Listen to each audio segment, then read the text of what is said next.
Because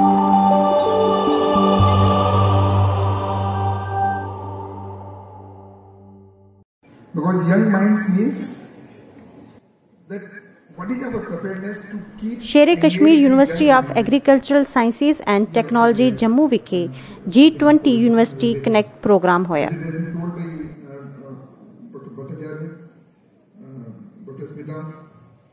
What are the challenges? I am not going. Without agriculture, you cannot achieve the sustainable development goals.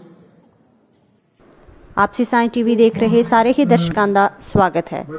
सुखास Jammu ने नौजवानों ਲਈ G20 lecture ਲੜੀ ਦਾ ਆਯੋਜਨ ਕੀਤਾ।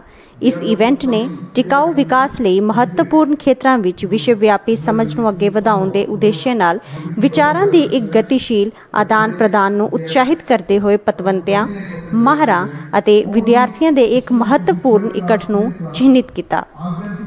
इस प्रोग्राम में डॉक्टर त्रिलोचन महापात्रा ਨੂੰ बतौर मुख मेहमान वजों सन्मानित किया गया। सुखास जम्मू के वाइस चांसलर और सुखास जम्मू विखे G20 यूनिवर्सिटी कनेक्ट प्रोग्राम के चेयरमैन डॉक्टर BN त्रिपाठी ने इस मौके पर विचार करके उगे बुलारियां की लड़ी की समाप्ति की। डॉक्टर त्रिपाठी ने इस महत्वपूर्ण समागम की मेजबानी विच यूनिवर्सिटी की मोहरी भूमिका ते मान प्रकट किया।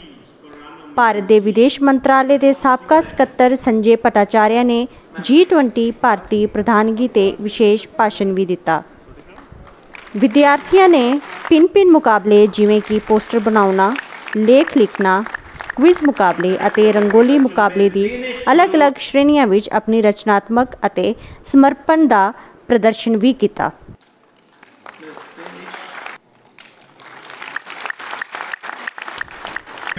पहले, दूजे ਅਤੇ ਤੀਜੇ ਸਥਾਨ ਤੇ ਆਉਣ ਵਾਲੇ ਵਿਦਿਆਰਥੀਆਂ ਨੂੰ ਸਨਮਾਨਿਤ ਵੀ ਕੀਤਾ ਗਿਆ। ਇਸ ਪ੍ਰੋਗਰਾਮ ਵਿੱਚ ਇੱਕ ਸਵਾਲ ਜਵਾਬ ਸੈਸ਼ਨ ਵੀ ਰੱਖਿਆ ਗਿਆ, ਜਿਸ ਵਿੱਚ ਵਿਦਿਆਰਥੀਆਂ ਨੇ ਮਾਨਯੋਗ ਮਹਿਮਾਨਾਂ ਨਾਲ ਸਿੱਧੇ ਤੌਰ ਤੇ ਗੱਲਬਾਤ ਕਰਨ ਅਤੇ ਵਿਚਾਰੇ ਗਏ ਵਿਸ਼ਿਆਂ ਦੀ ਆਪਣੀ ਸਮਝ ਨੂੰ ਡੂੰਘਾ ਕਰਨ ਦਾ ਮੌਕਾ ਵੀ ਮਿਲਿਆ। ਇਸ ਮੌਕੇ ਤੇ ਮੁੱਖ ਮਹਿਮਾਨ ਨੇ ਮੀਡੀਆ ਨਾਲ ਗੱਲਬਾਤ ਕਰਦੇ ਹੋਏ ਕੀ ਕਿਹਾ, ਆਓ ਸੁਣਦੇ ਹਾਂ। हमारे जो यूनिवर्सिटी के बच्चे हैं, फैकल्टी हैं, उनको G20 के उद्देश्य में बताना, बारे में बताना, उनका क्या एक्टिविटीज़ है, ऑब्जेक्टिव्स है और उसी तरह का हम क्या कर सकते हैं अपने दूसरे देश के लिए और दूसरे देश से क्या फ़ायदा ले सकते हैं, ये सब सारे पहलू पर चर्चा करना, लोगों को बताना ताकि लोगों को पता चले। और विशेष रूप में एजुकेशन रिलेटेड इश्यूज़ में क्या कर सकते हैं। तो विस्तारित रूप से आप देखें आज चर्चा हुआ तो कवरिंग ऑल एस्पेक्ट्स, एग्रीकल्चर भी था और कृषि शिक्षा भी चर्चा हो रहा था।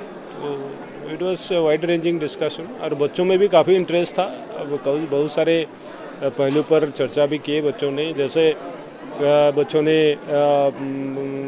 क्वेश्चन पूछा कि कैसे बाहर देश जाके अपना शोध कर सकता है या दूसरे के बच्चे जो है यहाँ आके जो करते हैं दूसरे सिस्टम में है, कृषि यूनिवर्सिटी में कैसे उस तरह का किया जा सकता है। तो बहुत सारे विषयों पर चर्चा भी हुआ। तो ये उद्देश्य था और बहुत सफलतापूर्वक संपन्न हुआ। इससे बेनिफिट क्या हो रहा है?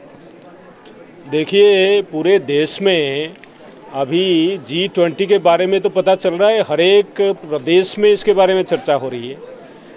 और पहले G20 होता क्या था, लोगों को क्या पता था, और G20 से फ़ायदा क्या मिल सकता है वो भी विषय चर्चा हो रही है। और भारत सरकार उसके ऊपर काफ़ी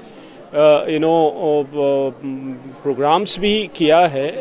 जैसे अभी प्रोग्राम शुरू हो रही है कि मिलेट्स को मेनस्ट्रीम करने के लिए विश्व स्तर में क्या कार्यक्रम किया जा सकता है। तो एग्रीकल्चर में क्या बेनिफिट?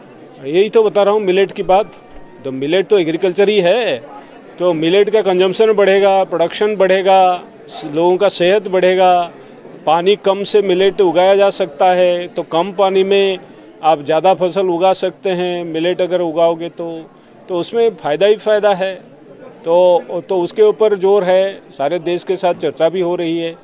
और क्लाइमेट चेंज हो रहा है, क्लाइमेट चेंज को जो चुनौती है उसका सामना कैसे करेंगे, तो उसके लिए भी चर्चा हो रही है। उसके लिए ग्लोबल स्तर पर जो फंडिंग की आवश्यकता है और टेक्नोलॉजी की आवश्यकता है, और जैसे ग्रीन एनर्जी की बात हो रही है, ग्रीन एनर्जी के द्वारा कैसे हम समाधान दे सकते हैं